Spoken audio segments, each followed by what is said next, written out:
मिले रोजे आवत रहलू गोरिया आटा के मिल पर, जब मन करे देवत रहलू चुम्मा चिकन तिल पर। तो पहले की बात कर रहे हैं। मिले रोजे आवत रहलू गोरिया आटा के मिल पर, जब मन करे देवत रहलू चुम्मा चिकन तिल पर। दोनों के जोड़ी जानता जमाना, ओही रे फेरवा में गइल बानी थाना। दोनों के जोड़ी जानता जमाना, ओही रे फेरवा में गइल बानी थाना।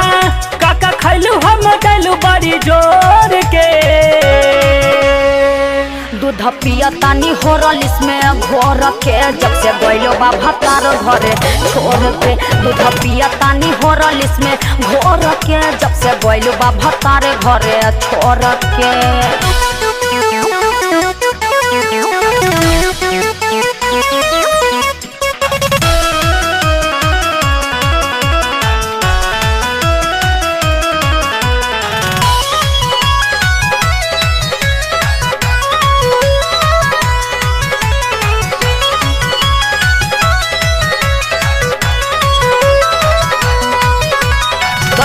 दुलार प्यार हमसे गोरी